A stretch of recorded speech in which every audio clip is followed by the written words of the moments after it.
Hello mga kabokals, good morning. Ayan, nandito na naman tayo sa baba sa lote ni Sir June. Tingnan natin yung mga tanim natin, na pure grass. Medyo parang isang linggo kung di na-check. Ayun oh.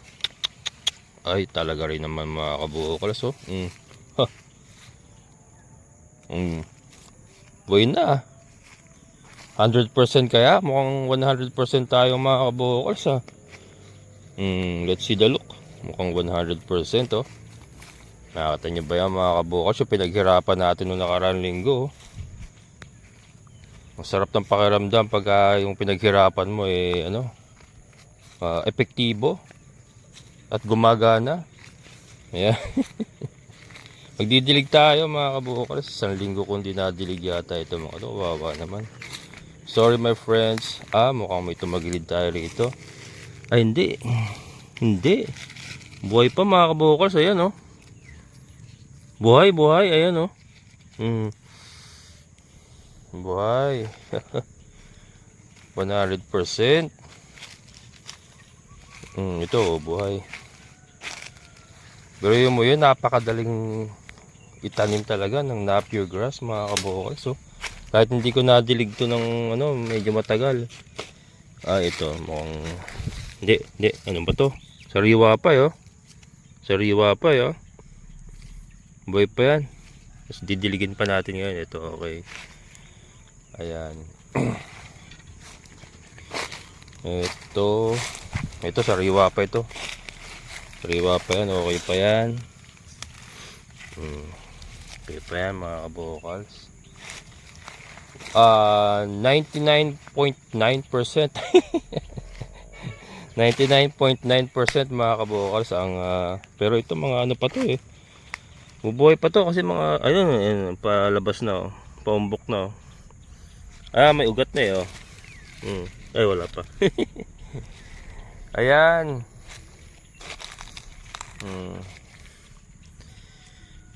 O 99.9% mga kabokals ang nabuhay sa ating mga tinanim na pure grass. Ito kasi paubos na yung huling harvest na ako mamaya ng Madre de Agua sa taas. Ito na ang ating haharvestin at isa-silage. I-peppermint natin. Peppermint natin.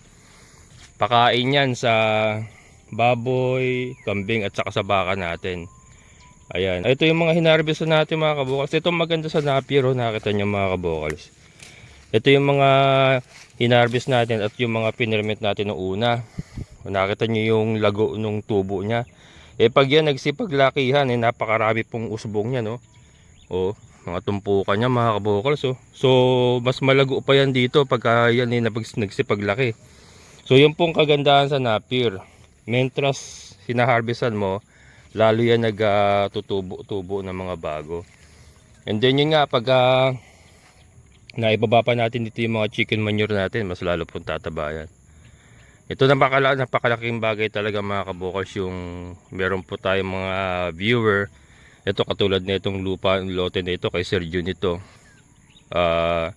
Napakalaking bagay po yung kanilang itutulong sa atin. Pinapayagan nila tayo magtanim sa kanilang mga lote. Niya pinabakuran pa nga niya mga kabokals oh. So hindi lang niya basta pinataniman, binakuran niya muna tapos sabi niya sa akin, sige Erwin, taniman mo muna ng napier grass. So yun, maraming salamat po kay Sir June from Norway. Ito ang susunod natin mga kabokals na ayusin. Magiging ganyan po yan pag na-harvest na natin. Kasi may mga may mga dyan walang tubo ba yun katulad dyan, ang laki ng pagitan ang laki ng walang tanim, may mga ganyan. Ipoporma natin ang ganyan para pag lumago talagang solid na solid. Napakaganda po nito mga kabokals. Pwede po natin gawing hanap buhay din talaga kung pagka sobra na po yung ating napier silage or napier fermented napier, pero pwede po tayo magbenta. Yan, isa po yun sa pinaplano kong gawin. Kasi may mga napapanood nga ako na nagko-corn silage binibenta nila. Sa atin naman napier silage or fermented. Gusto ko lang po muna ipakita sa inyo na ito po pwede rin sa baboy, sa mga native na baboy. Siyempre mas maganda yung nakikita nila. na kinakain ng baboy, yung epekto po sa baboy, yan ipapakita din natin sa mga native pigs, sa mga native pigs. So yan po kasi magiging market natin sa pinaplano kong ang fermented Napier with Madre de Agua. Syempre may partner po yan with Madre de Agua.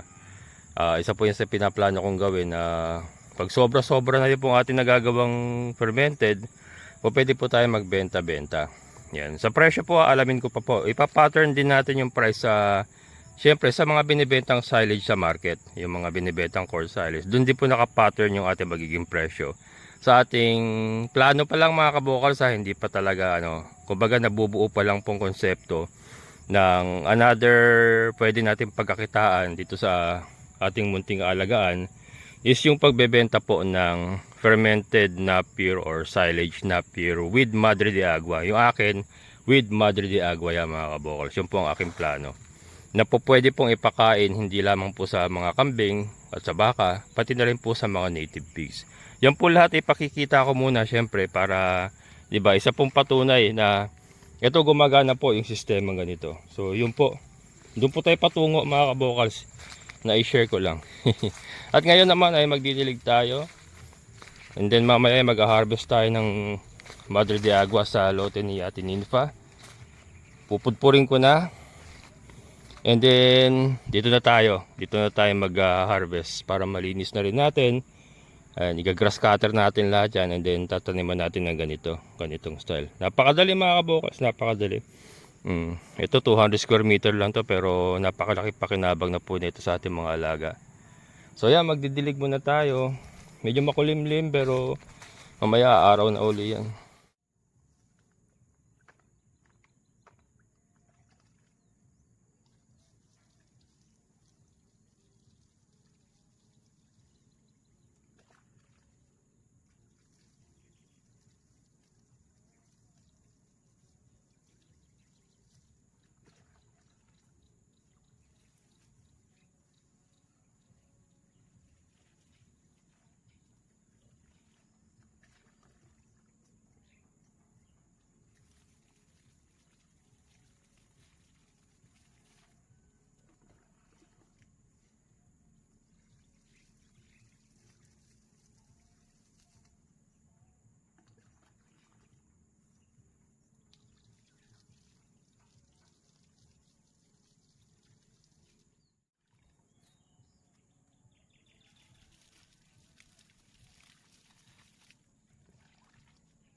Ayan mga kabokals, hanggang dito lang tayo umabot.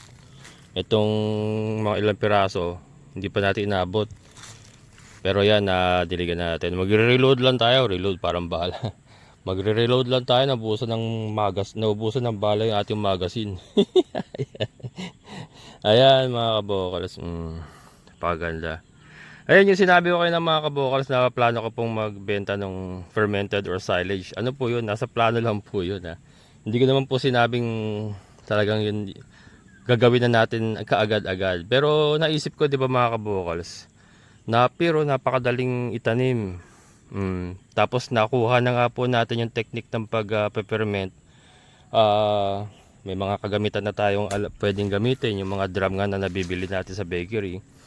May mga plastic tayo na nagagamit galing po doon sa ating mga layer feed. So, di ba? Why not?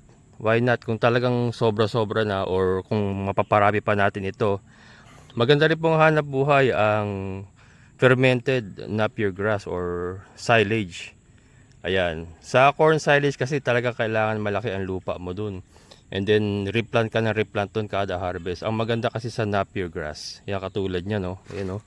Yung mga pinag-harvestan ko ng mga nakaraan, no? 'Di ba? Pag putol mo, tutubo lang din uli yan. Tapos yan, pag gusto mo talagang maganda, sasagalin mo sa lupa yung putol. Sagad sa lupa, tapos makita mo yung mga tubo niyan, parang bagong tanim. So, ganun po ang Napier So tuloy-tuloy lang po yan. Alagaan lang po sa siguro pagka matagal na talaga, aabonohan natin ng ating mga chicken manure. Ganun naman pong ano niya, technique. Pero yun nga, naano ko lang po na naisip ko na maganda rin pong hanap buhay. Yan.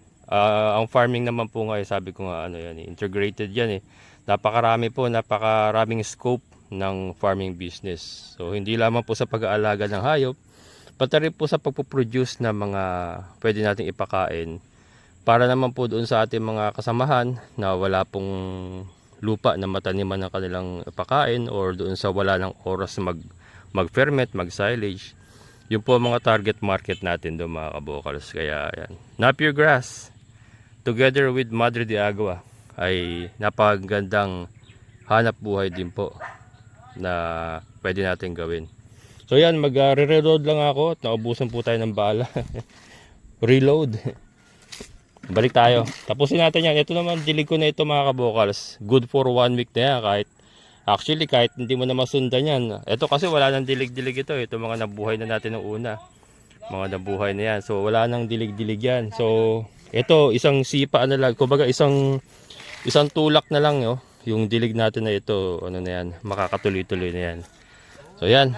Akit muna ako. Mag-reload tayo ng tubig. Yan mga kabokals, andun tayo sa dulo.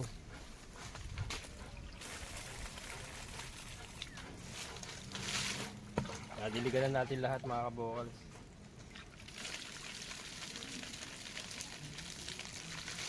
Masarap din magdilig kasi yung feeling mo nagbibigay ka ng buhay sa halaman, di ba? Oo, ganun pakaramdam ko eh. Nag-i-enjoy ako pagka nagdidilig ko kahit napapagod ako. So ito nga, ano na to? Tuloy-tuloy na to mga kabokals. Pero try pa rin natin magdilig siguro mga next week.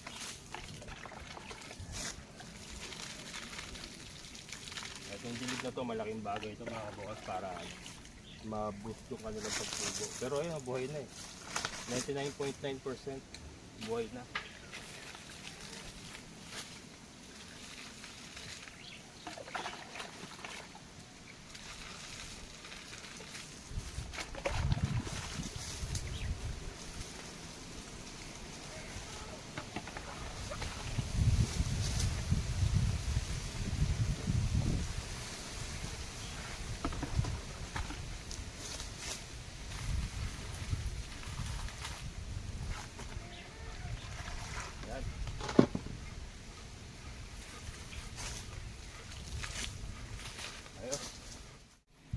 Ayan mga kabokals, ang ating bunting taniman ng Napier grass.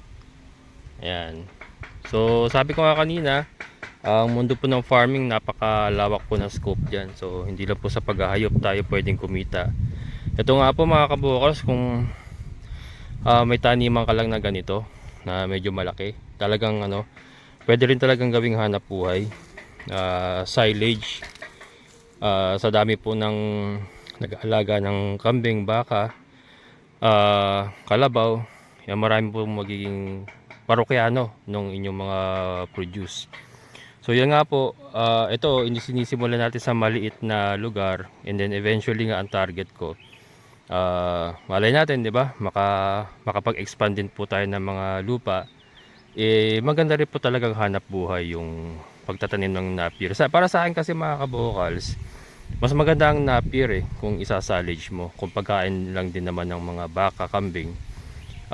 Giant napier ito. Giant napier hindi yung native. Ito kasi malalaki ito talaga.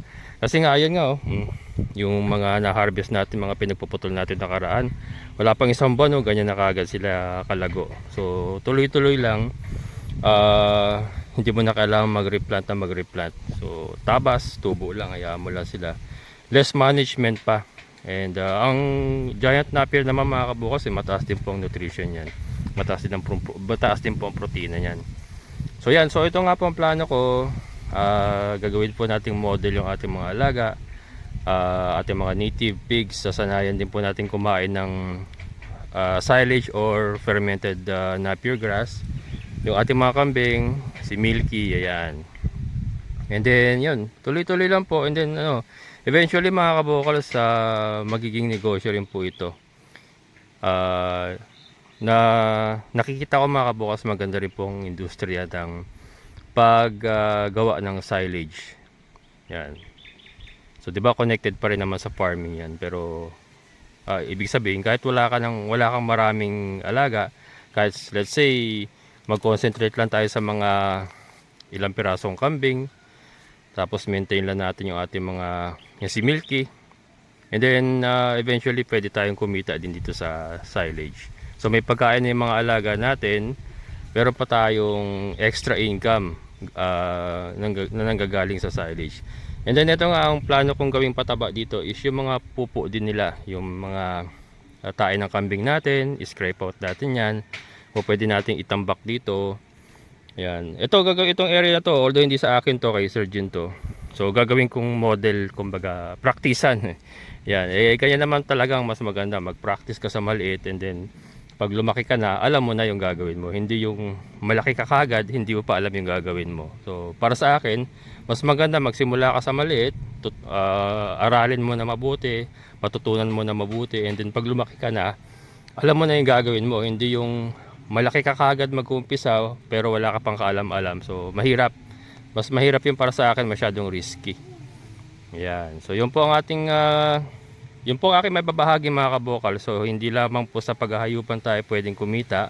Kung meron kang maliit na parcel ng lupa, ito nga 200 square meter, pero nakita nyo naman marami tayong naitatanim na napier grass. What more kung meron ka pang mas malaki hektarya, diba? So nakatiwangwang lang. So maraming magagawa mga kabokals, hindi lang naman po na pure grass, marami po tayong magagawa. Sa mahal po ng commercial feeds ngayon, marami pong mga naghahayupan na naghahanap po ng mga alternatibong pakain sa kanilang mga alaga. So yan, yun po dapat ang ating pag-aralan din, kung paano po natin masasabayan yung flow ng agribusiness ngayon. So yan, na pure grass mga kabokals, po aking plano. And hopefully maayos po natin. Pero ito na, ang gaganda ng tubo ng ating mga bagong tanim. 99.9% buhay na. And then ayan, pag na-harvest po natin yan, pack, grass cutter, linis, and then tanim uli. Tanim. So ang ganda tignan niya pagka dikit-dikit na sila, punong-puno. And then yung baba niyan, pagka nagkadikit-dikit na sila, mahirapan ng tumubo yung mga ligaw na damo. Mahirapan ng tumubo sila. Ang magdo-dominate dyan, yung mga napier grass. Ayan mga kabokal, so tuloy-tuloy lang tayo sa pagsisikap. Sabi ko nga, sabay-sabay tayong mangarap, magsikap at kumilos. Siguradong ulad ang ating buhay. Amazing na buhay! Bye-bye!